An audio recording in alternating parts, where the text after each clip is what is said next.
Welcome to Conversations Through Alzheimer's. I'm Amber Marty. And I'm Felicia Wood. We're sisters and daughters of Rosemary Marty, diagnosed with Alzheimer's in June of 2025. We're documenting her journey as it happens, and we're sharing every resource we find along the way. This is her story. And ours. Thank you so much for joining us today. Today, we wanted to talk about what does it mean to build a care team for somebody that you love that has Alzheimer's, but especially with a couple of unique components like we're dealing with, which include being a remote caregiver, right? Like we've shared before, if you haven't checked out the past several episodes, we've given a lot of our personal history with our mom who has Alzheimer's.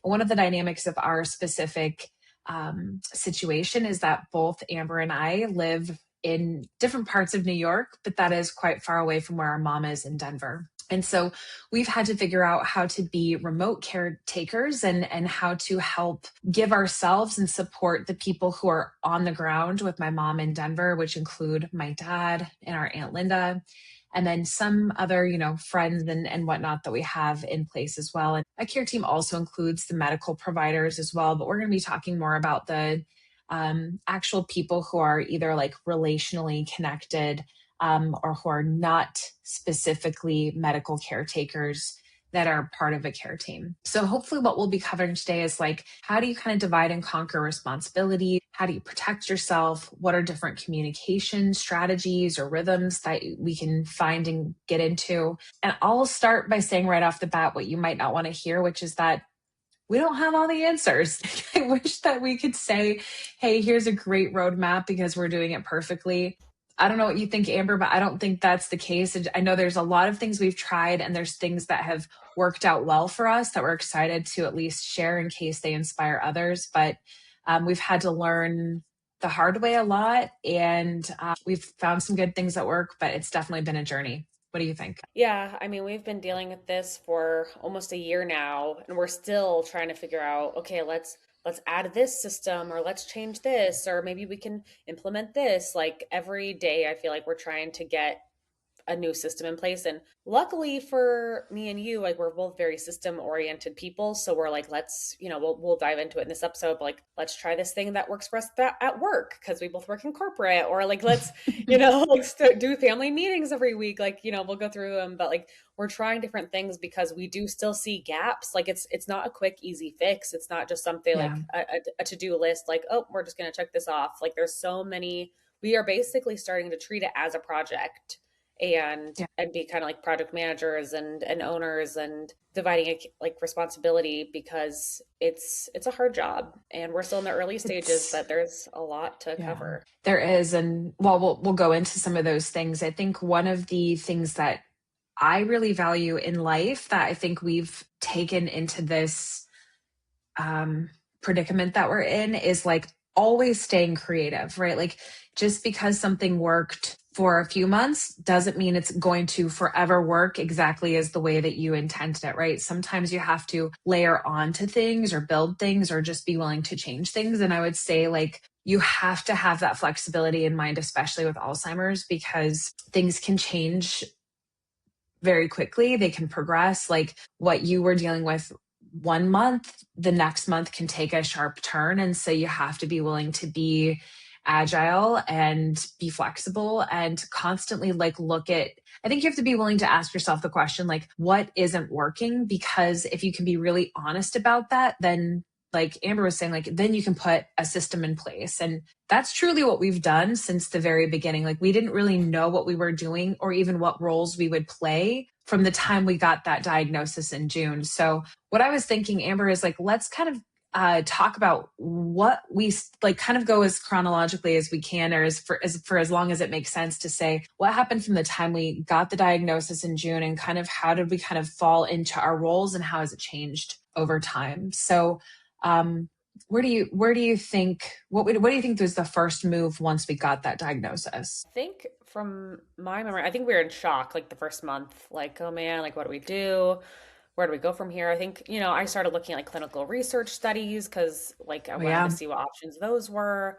And we did end up getting her connected. Like they had like a consultation with, I think it was like Boulder see you Boulder or something. But like they even like were like, okay, the next step is getting this MRI, and I think they want to do a lumbar puncture for that too, or a PET scan or something. And then suddenly it got put on hold, like clinical research studies sometimes do. And so she never ended up going through with that. Yeah. But like that was the first Yeah, step. that was the first thing that you did is you started looking into all of those trials, Mhm.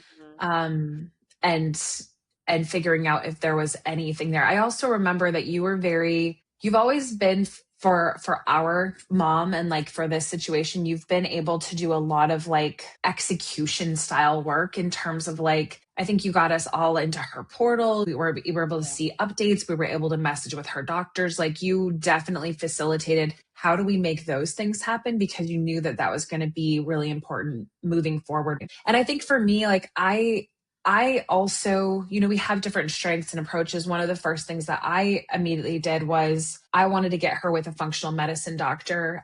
We're going to have a separate episode about what that has done for my mom, because it's worth a separate conversation. But I was like, what else can we do to expand and support her physically? Like that was really important to me. Like not.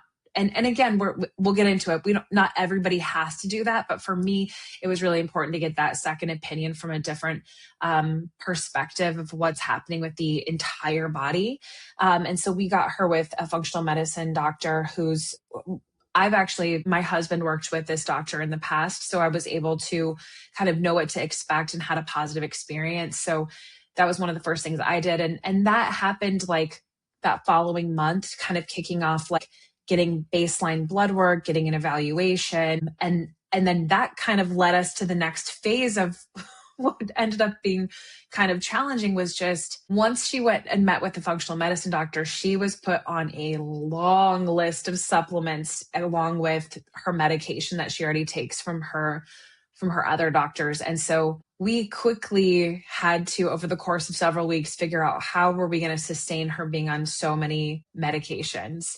And I know that you had a trip planned to Denver right after that. And do you remember anything about like what was going on with how mom was already organizing some of those medications? And then like, what did you try to do? Yeah, so she's was especially at that time was still in the super early stages, so she was trying to make her own systems. And my mom has always been like um a very creative person. Like her brain may not work exactly the way everyone else's does. It's always like how like as long as that works for you, that's great.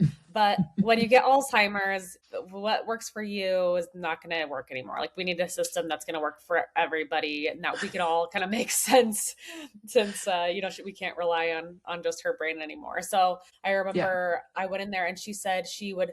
I don't remember exactly. It was like kind of like those garage sale stickers. Like she'd have that on, and then when she took A it, she'd pill take it bottle, off. right? Yeah, on a pill bottle. Sorry. Yeah, like she would like put a sticker on the pill bottle, like if she took the pills or if she did it. And I was like, this is a flawed system. Like This is not this is not gonna sustainable. work. Yeah, and like she had multiple pill boxes. Like she had like one that was like a little travel one, and then she had another one, and there was just medications everywhere. They weren't like labeled at all, and I was like, oh my goodness, like this is not gonna work. So I spent like hours and hours, like, and it wasn't like now. Of course, I was going to fly out the next day for like a work event, so like I did not have like I should have gotten started on it earlier, but I started this the night before I flew out, and I like wrote down all of her medications because she has to take some of them at night, some of them during the day. And I remember like going through with my mom because my mom was doing it on her own at that time. And so I was like, all right, well, you need to put like, this one and this and this one and this. And I could just tell she was overwhelmed. Like it was like, I mean, it would be overwhelming for anybody. There was probably like, I don't know, 15 plus supplements plus her regular drugs. And you have to remember which ones to take at night and which ones to take in the morning. And I don't remember if at that time I don't think you printed any, like you didn't write it up yet No, or anything. so it kind of again it's funny because it all feels like it collapses into one single moment, but it was actually over the course of several weeks because when you left for your work trip, you had told dad, like, hey, this is what Yeah. the plan We is needed moving help. forward.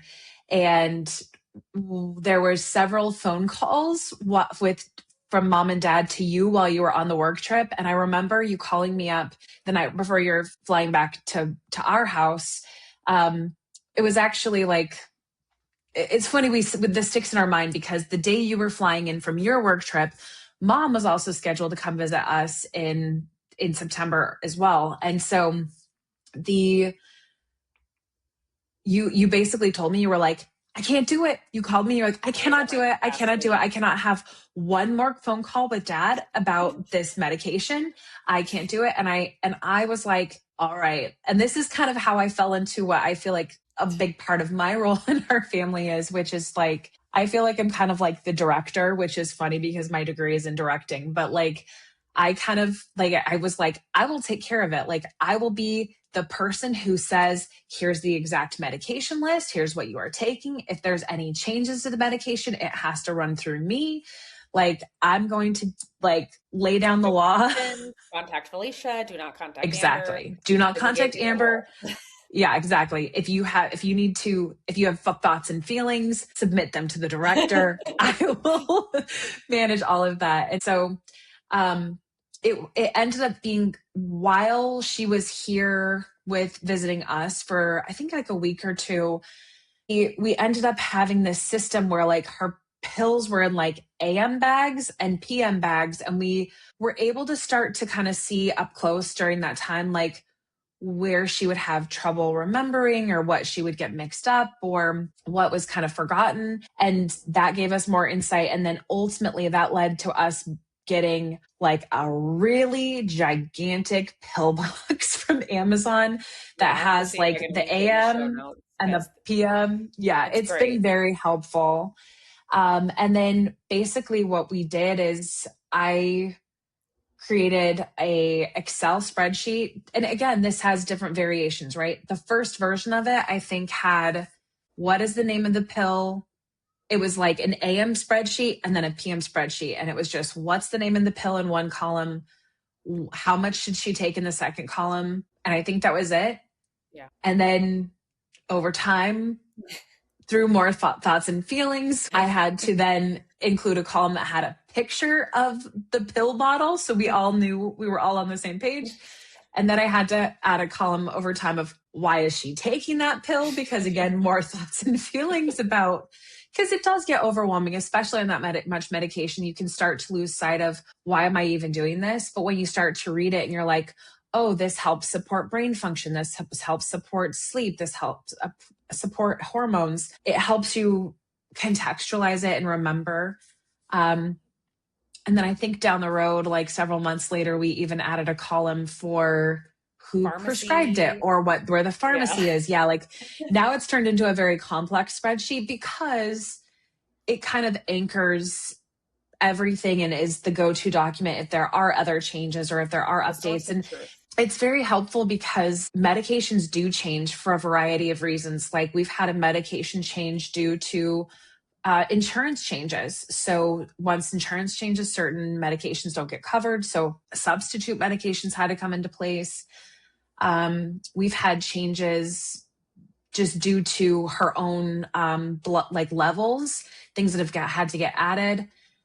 Some of the things that I think are hardest are the things that aren't just the pill in the pill bottle. Like there's like estrogen patches have been added into the regimen. So like those kind of things are things that have to be taken like once every 3 weeks or like, yeah, exactly. So we figured it out, but basically like, yeah. Once I figured out that spreadsheet though, like what I do is anytime anything changes, it goes through me. I update the list. I usually cross-check it with my other eyes, like with what meeting Amber. She looks it over. And actually, honestly, like we've kind of gone through it together a lot of the times. I'll say, here's what I have. Can you go back through X person's doctor's notes, read it off to me? I cross-check it. Like it takes a lot of triple checking because little things can get off. You know, you can say 2 pills instead of 3 pills. You can say the old names could stick. Like you have to kind of stay on top of it. And so once it's done, then I email it to mom and dad and Aunt Linda for visibility and you. And then dad prints it off and then he uses it every Saturday night when they pack their pills for the week. And that has also had some challenges over time. Maybe you can talk a little bit about that, because I think it's good to be transparent about like you think on the outside that that should just be a really simple thing, like somebody just does the pills, but like sometimes we've found that like there's misses there, and like maybe you can kind of give some insight into how we've addressed those things. Yeah. I think anytime there's a change, there's usually an obstacle course that we have to go through. Like it shouldn't be that big of a deal. Like, hey, she's now taking 40 milligrams instead of 20, double the pills, or something that seems like easy to us. But we will mention this very like a lot during the podcast of like everyone has different capacities, and I think changes in a routine for both of my parents is very hard. So anytime there's any updates, we're like expecting like, do we need to get on a call and talk about this?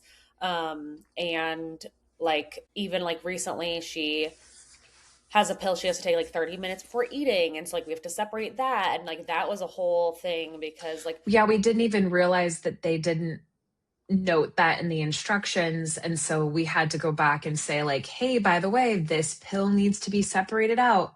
it did say it on the bottle, but it wasn't being done, and so like we're also like the eyes on that. We usually find out about things that have gone wrong from moms, surprisingly, and that's I think that's a really normal part of one, having a family and a care team, right? Like I think even in situations where it was just one person with one caretaker, like there's probably plenty of things that get missed that go unsaid. But like for us, because is a lot more visibility, we'll hear about things like, oh, like my big pills weren't there in my pill bottle. And we'll have to say, Dad, what happened? Yeah. Where are these It hasn't things? happened for a while, but when Yeah, it does happen, we do have to call him up, and get to he's the just like, bottom "Oh, of it's it. going too fast," or I forgot, like I'm sorry, Yeah. and like I said, it hasn't happened in a while, but like we have to. Felicia is definitely the one, like she said, like the responsible, like holding people accountable for when I things go think the wrong. biggest thing that I mean, this is true of assembling a care team, right? It's like nobody wants to sign up to be a caretaker like this. And if people do have that in their life, like they're probably choosing it as a job, right? They're probably working in geriatric family medicine, or they're a nurse, or they're literally their profession is turned into that ability to serve others in that way. I think when it comes to your family, like we all have lives and we all don't plan on something like this coming up. And so when you're put into a situation where life makes you a caregiver, it can, of course, you love your family, you want to do anything to protect them and be there for them, but like Amber said, like it also can touch on your capacity issues, and there can be natural resentments that come up, or feeling like I'm not good at this and now I have to be like, I think sometime we'll have my dad on and probably other people on to give their perspective on this, but it can be really hard to be suddenly responsible for things that you never had to play a role at.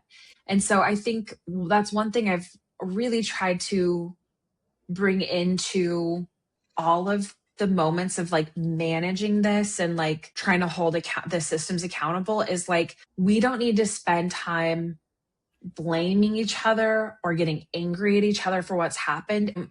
I think it's just really important to give grace, not assign blame to people, and really try to stay focused on the fact that like it doesn't really matter what happened as long as we know that what happened was broken and we can improve it moving forward. And not, again, not this was so broken, it was bad. We're not assigning like the blame to it or the negative characteristic. It's just a matter of that's not supportive for our Yeah, it's overall not personal. processes. It's not We just need personal. to move forward. Exactly. And I think that's really extremely important, right? Because we're all giving ourselves, and like we also don't want mom to feel like it's a burden. Like I don't ever want her feeling like us loving her and caring for her and doing all of these things is something that she like owes back to us on anything. Like I think she's having a hard time receiving that, but like I mean that's a whole other episode of like this is the least we can do for her. But that brings us to our next point, which is to how to divide and conquer in terms of roles and responsibilities. So I've talked a lot about what I do, but I mean, Amber, you have done so much for mom from afar. Can you go over some of the things that are like your responsibilities and some of the strategies that you have found that help you do what you do for mom? Yeah, I feel like I do a lot, but I'm sure we You all do. feel that way because we No, all you have our own do. capacities. I am the executor. That's just how my natural thing that I do in my professional life and in my personal life, and I've kind of naturally fallen into this role. I get things done. You know, my friends and family have always said that. And I like some examples of this is like even right now, my dad called me and said like we're trying to, finish the SSI disability stuff. Like I'm gonna give you the caseworker's number. Like you need to finish talking to her and facilitating all this. Like he's at his capacity, he doesn't understand. He understands his limit and is doing the responsible thing and now handing it over to me to finish executing it, which I Mhm. appreciate because it's gonna go a lot better for me and everyone else because I'm good at that stuff. And so like I can call her during my lunch break and say like, okay, I just got these forms or whatever. Like another thing I do is like I call mom probably 2 or 3 times a day just as like a Check in. general check-in. And there's a lot of things that like we gather and like we don't even like necessarily talk to her about it, but like it's like little flags in our brain, and then I can come talk to Felicia about it, and we can consult and say like, okay, do we need to address this? Do we need to log it in our symptoms thing? Do we? Is it nothing and it's just a bad day? Oh, the other thing I do from afar is she's been seeing a memory therapist, which I haven't been doing this as much recently, and we need to get back to. But she's been seeing a memory therapist, and I'll actually work with her on FaceTime on stuff that the memory therapist does, like little games, like where it's like, okay, here's a picture of a car. What does a car start with? Like she has to say the name, like, and then she has to, like, what does it start with? Car. Or what does it end with? And then I'm like, okay, how many syllables does it have? It's like those types of games that the memory therapist is having her Yeah. work on, and that we need to continue working with her. And we're using tools like FaceTime to Yeah. facilitate that. Yeah, because you truly do so much. You also tend to be the person who she troubleshoots with. Like Yes, when that's true. when she originally did the SSI, she had filled it all out by hand herself and we never saw the forms, and then it was originally rejected by SSI. And so we had to go back through, and Amber was the Good. one to be like, I'm going to fill these forms out, send the corrected information, assemble it all together. And um that kind of ended up that way because you ended up on Zoom with her trying to help her log in because she would spend hours trying to do something like that herself. And It would Amber take us usually 2 minutes. ends up, yeah, exactly. Amber usually ends up interfacing with her while she's in the middle of a project that really Yeah. somebody else should do. And Amber usually ends up taking it over and helping. And that is actually something that we're actively working on trying to change, which is how can we start the project ourselves and allow her to finish it versus the opposite, where she's expended all of this brain power doing something that has all of these steps and is very challenging for her. And then we end up finishing it. Like we're trying to figure out how do you reverse that. Um, Yeah. and then the So, other thing that you do is calendar. oh yeah. Yeah, there's a couple of things. Just going back a little bit.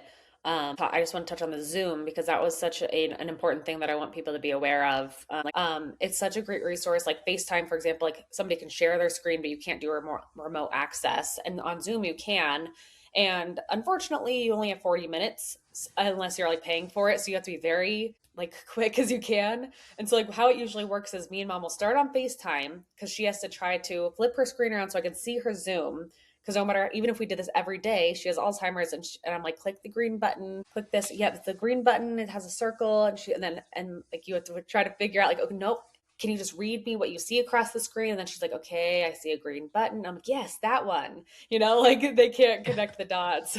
So it takes a good 10 to 15 minutes just to get her to share her screen and allow access. But then I basically feel like a hacker at that point. I'm like, all right, now don't touch anything. I'm going to get in the computer and do everything we need. And so like it's like a lot of times it's like, you scan in those documents. I'm trying to find this particular one. And so I'm like, it's going to take me 10 seconds to go find that file, but it's going to take me an hour and a half to try to explain what a desktop is because she's forgotten and how to go to what folder and remember where I put it. So that's a huge part, like a huge resource, I would say, is Zoom for getting into somebody's computer Mhm. with their access. And they do have to be in the earlier stages because even with my mom in the earlier stages, it is very hard for her to send us like go to her email, accept the Zoom link, open it up, share the Yeah. screen. Like so there might be having to It's a have lot of somebody else steps. there, like either another caretaker or something to quickly open the Zoom for them. But yeah, that's been a huge And there resource. there might be a program that we could look into that just allows a person to remote as Yeah, long as they have a I'm sure certain there access. So is. that might be something that we do too. Because if you can, like you said, bypass all of those steps, Yeah. that'd be helpful I'm too. yeah, I'm sure there is. Like we can't be the only people out there that are dealing with this from afar. But in the meantime, Yeah. Zoom is Is it an great? option. And it's Yeah. free. Um, what was the other question you asked me? I said the calendar, Oh you yeah, do thanks. everything with a calendar. Yeah. Yeah. So the other thing, like Felicia mentioned, is I do everything with the calendar. So this was something that also came about in August. My mom was trying to manage her own calendar, her own appointments, and we knew that was something that was not working. But there's two parts of this. One, she stopped using technology as much. So she had like a calendar, just like a, paper one you get every year on her calendar, and she was writing it. And with Alzheimer's, a lot of times what can happen is one, they forget how to spell things, and then that's her confidence is going down, and she's feeling like I'm so stupid, which is not true and stuff. But she's like, I can't spell anything, and she was feeling sad about that. And two, like the spacing of letters when she's spelling and stuff. So like she would start writing, and it would go to the next day, and then she couldn't read her handwriting, and we were like, this isn't going to work. We need some type of digital calendar. And the other part of that was like there was multiple times, I don't know if you remember, Felicia, it just came back to me, of like she would end up going to the doctor's office the wrong day or the wrong Oh time. yeah. And we were like, this is becoming a big blocker. Like she could no longer do this herself. We didn't We need to we come up didn't with a know when solution. anything was happening, right? It's like we Yeah. would hear about it after the fact, like, oh, I had a therapy, I showed up and it was 2 hours before. And like it was turning into every week where things were getting mixed up. And she had some bad luck with that too, where there was like a whole Yeah. time zone thing that happened where her Yeah. appointments kept getting put into a different time zone. And so yeah, we had to, that was actually a big thing for us to sit down and figure out like, how do we take this over? Because again, this is something that's just not perfect. Like we try to tell mom, like, if you're going to Pilates and you get another appointment, just text us when the next appointment is. Like, take a picture of the card and send it to us. Like, we try to figure out the fastest way for her to communicate it, and it does Sometimes she not does always that, happen. but most of the time, the problem right now I've learned is she still, and it's great, but not realistic. She still believes she'll remember, and so like she'll talk to us later. Yeah, She's we like, I had had a couple appointments to tell you, and I'm like, what other? She's like, I don't remember, and I'm like, this is why you have to tell us right away. I know. I'm like, but you don't know. That's the problem. well, that is the thing. I've been again, like I'm preaching to the choir here with you, but like I've tried to say that has not really sunk in is like, and it makes my heart hurt because I feel bad for her. I'm like, Mom, you've been using your brain to remember things your whole life. Like your brain has been your system, but that system is not reliable anymore. So like Yeah. we need a different system. And we're really trying to get her to realize like use your resources around you, like use us, use like Well, something but we've it's hard. changed now because because that's not working. We've told her over and over. Actually, starting today, we're changing all of the phone numbers on her doctor's offices to get to me. Like she went to the dentist and she changed it to where when she signs up for her next appointment, I get the text message. So that way And she the doesn't have to worry reminder about it. messages. Exactly. Exactly. We don't have to worry about it. So that brings us to like what our solution was. We actually ended up getting, we did a lot of research and we ended up getting the Skylight calendar. This is not sponsored, although if Skylight would like to sponsor us, that's great. But this is just a resource that we're sharing.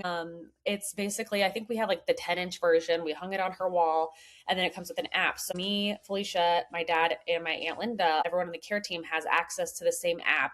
So if she tells any one of the four of us that there is an update with the appointment or a hey, I have Pilates this time next week, whatever. Mhm. Anybody can put it in the calendar and it'll just show up. And she has loved that. We can Yeah. color coordinate it. If there's any updates, we could put it there. Like it has been great. Yeah.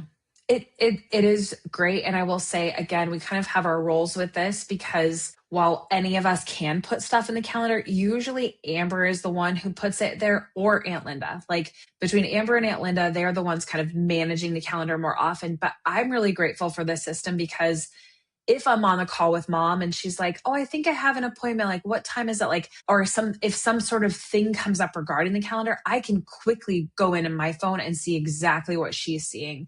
And that's, again, it kind of works to support multiple functions. Well, yeah, and I mean, it's not just calendar. Like we talked about, like her estrogen patch earlier. Like she needs to change that on Mondays and Wednesdays. We put that on the calendar. Like even though she's not working, she spends a lot of time like fiddling on her Yeah. computer still, and so like it's right next to that. So she Yeah. looks at that every day, and so we put like That's reminders and Yeah. And that's one of the things that we've found to be very helpful with Alzheimer's is like physical like reminders and lists, like to-do lists and things. So that has been a really great strategy for us to try to keep her organized and to keep her life as consistent as possible, like while we kind of move along the journey. yeah, exactly.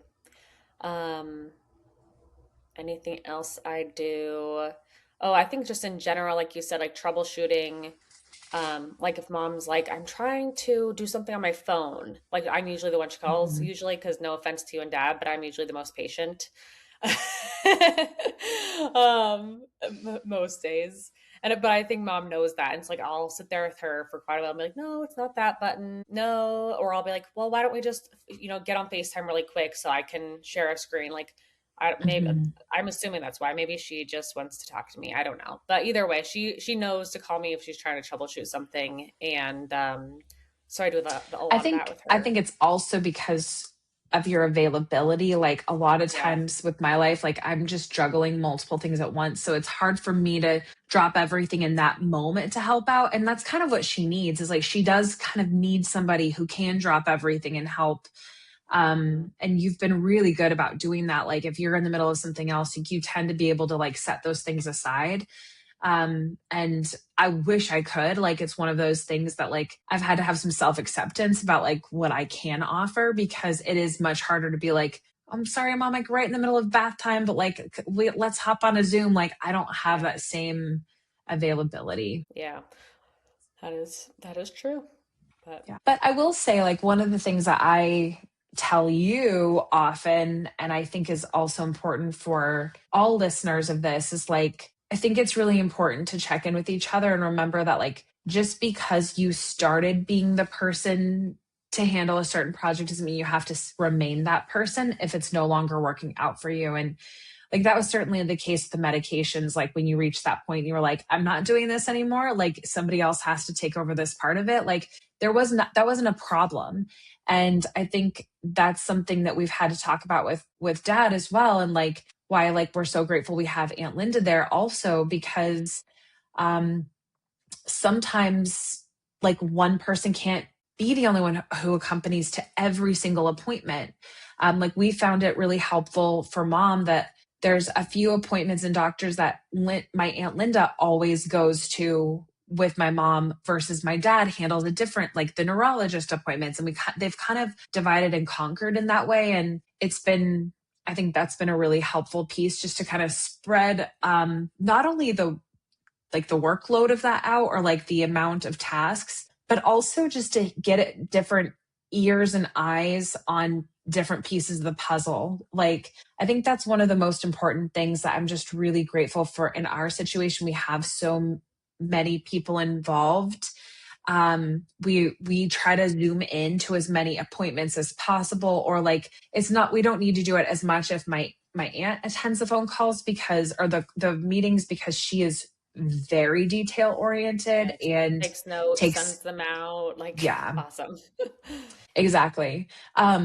But we've just found that like dividing and conquering is a really important strategy because one person trying to do everything can start to feel really overwhelming and nearly impossible, especially if you're trying to do many things, which we are, especially I think due to mom's age. Like we've got a lot of different components going on. Yeah. And like I go to a couple different Alzheimer caregiver support groups a month. And I gotta say, we're very lucky to have so many people on our care team. Like they're like just having a sister who cares. People are like, oh my God, you should treasure her. Like they would die to have just one of their siblings help with them. Like they're so overwhelmed, And like Honestly don't know. I can't think of any like buddy else that has this many people in their care team. And I will say like everyone, like I don't know anybody in this support group that has people in the early stages, like their loved one. And maybe when they were in the earlier stages, they had more of a care group, and as things progressed, I have no idea the backstory. But what I will say is a theme that I've heard quite often is that they are the only one. And I remember this one guy, something that really stuck out to me because everyone kept saying like I had to beg somebody just to come here, like go here for this hour so I can come to this appointment. Like I'm all alone. Like, does anyone have any suggestions? And this guy said like I've been doing this for a while. Like, you hear a lot of times you say like, oh yeah, my wife has Alzheimer's, and people say I'm so sorry. If there's anything I can do, let me know. Like people say that as like just like a phrase. But he's like, do you mean that I'm adding you to this list that I have? I don't know. I'm assuming it's like on his phone or something. He's like, I have a list of people who I will call. Like, if you are serious and you want to help, I need an hour here and there to take a shower or go to the grocery store or go to an appointment. But like my wife is at a point where she can't be left alone. So like, if you're willing to come over Yeah. and watch some TV with her, do a puzzle or talk to her, like I'll add you to this list. And he's like you cannot do everything at once. You Yeah. can't. It is impossible. Like if there's people at your church, if there's people at your work, whatever, that are willing to help, take them up on that. Say yes. Yeah. Say Gosh, yes. I think that's a, an incredible suggestion. And it did give me one other thought that I think is worth sharing, which is like anything that can make your life easier, do it. So, like, one of the things, like, in that situation, don't be afraid to use things like Shipped, Yeah. or like Target delivery or like pickup orders, right? Like, it can be very difficult if you are still committed to like going to the grocery store with your person and like bringing them through all the aisles. Like, if that's no longer working, like, figure out how to do your grocery pickup.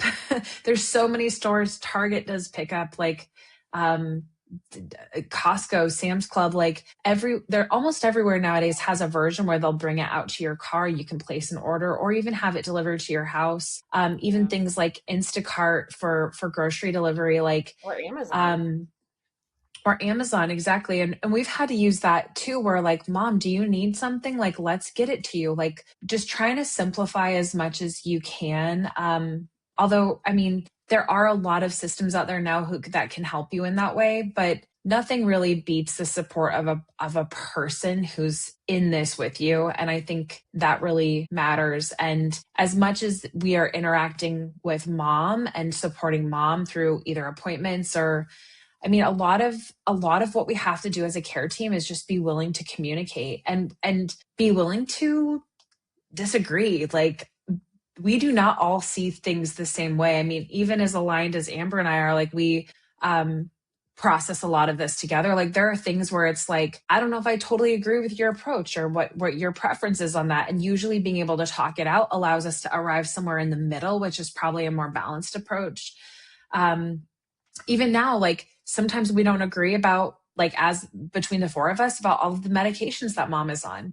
Like, we still go like ring around the rosies about, does she need it, are these supplements even helping? And like, that's a whole other conversation. But as hard as that can be in the moment, it's like something I'm extremely grateful for, because, like, again, how awesome that people care so much about this person that they're willing to argue with each other about what they think is best for her.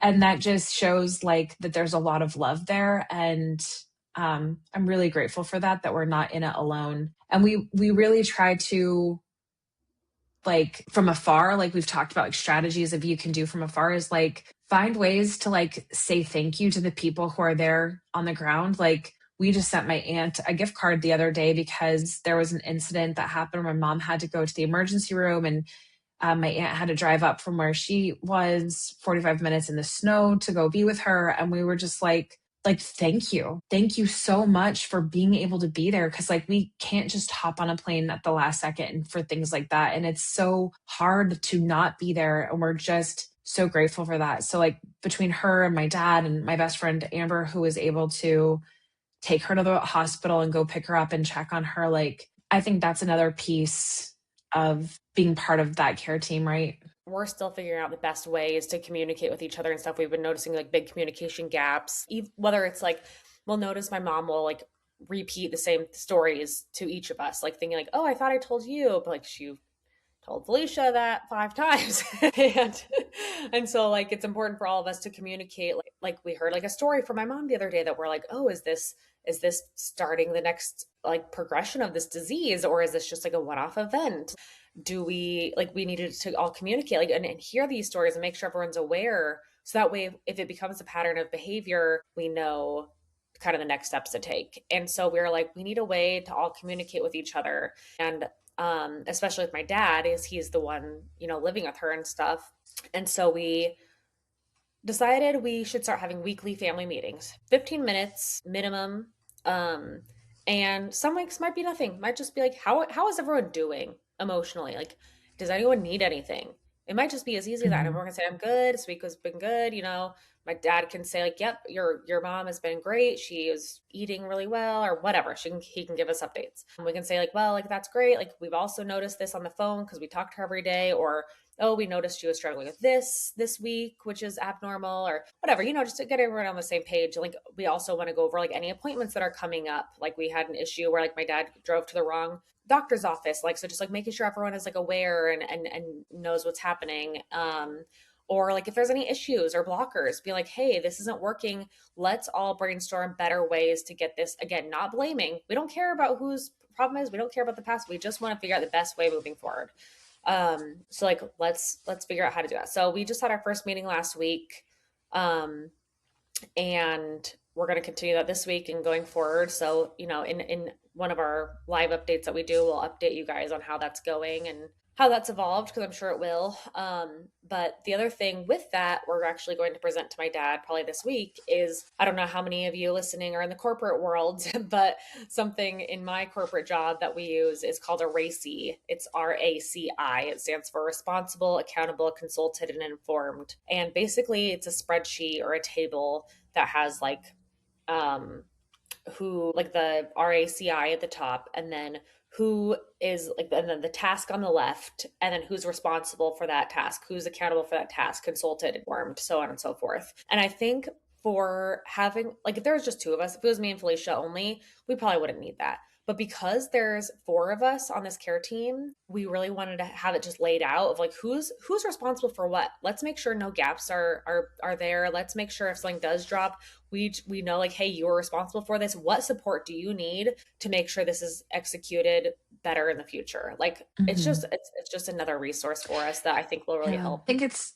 also extremely important because the consulted piece is a really important piece of the puzzle too. Like if you're making the decision on how you're going to do it and how you're going to hold yourself accountable, like you might be missing part of the picture. So it kind of goes back to that whole idea of like getting outside opinions. And I would say that that's one of the most important things you can do is get somebody else's opinion on what it is, because they might say like, why are you complicating it? Like we've had that across the board, all of us, like, why are you complicating it? And you're like, oh, I didn't think it could be simplified until somebody else tells you that it could. And so I think that's another piece of it that's super important, is just that consulted piece. And then, like you said, also is like the informed part. Like, who else needs to know about this change? Because it takes a village. Communication is Exactly. key.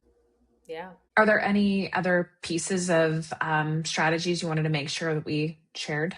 Well, I'll update you all again, probably one of the next live updates.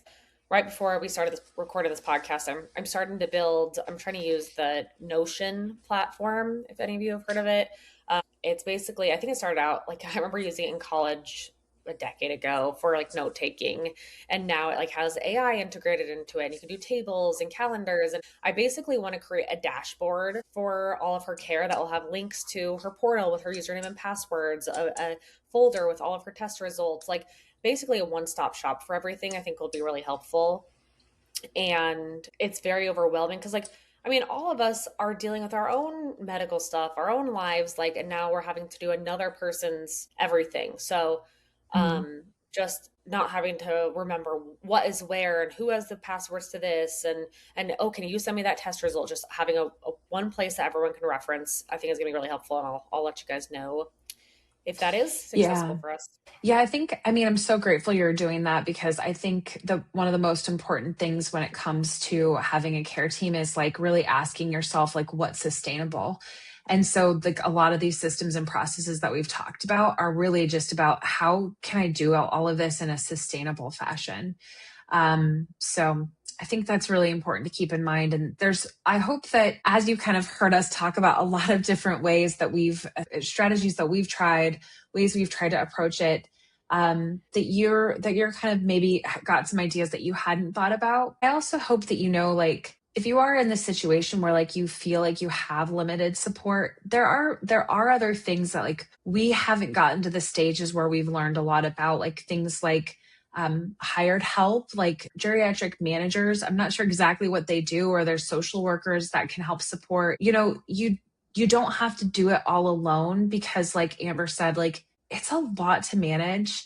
And I think that the people that we love that have Alzheimer's, like they can feel stress, they can feel emotions, even if they no longer have words to describe it or can't necessarily use their cognitive power to say why they feel uncomfortable. So anything you can do to take care of yourself so that you can show up more present, more wholly, more loving to them, like hopefully some of these strategies and ideas help you to do that. And So remember the Alzheimer's Association. When in doubt, give them a call 24/7, free resource. If you're like, I can't do this anymore. I need an idea. They will help. yeah. Exactly. So remember that. Remember to say yes to the people who are willing to do something for you. And also, think of some of the ideas that we've talked about, whether it's picking up groceries or playing a short game or helping with the Zoom thing. There's so many things that you like, even if you ask somebody, hey, can you help with this? Like, hopefully there'll be somebody there who'd be like, yeah, that's no problem. I'd be happy to do that. Like, I think people are more willing to help than sometimes we can feel they are when we're in the overwhelm, when we're in all of the anxiety, or we're in the very limited bandwidth. So do what you can to take care of yourself while you also take care of your loved one. All right, guys, that's it for today. We'll be continuing to share this journey, our experience. We're going to be diving into many more topics in future episodes. So hope to have you join us again then. Bye-bye. If this episode resonated with you, or if someone you love is navigating an Alzheimer's diagnosis, please know you don't have to fight it alone. The Alzheimer's Association is a free 24/7 resource available to anyone who needs support, whether you're newly diagnosed, deep in caregiving, or just trying to understand what comes next. You can reach them anytime at 1-800-272-3900. You can also reach them online at alz.org.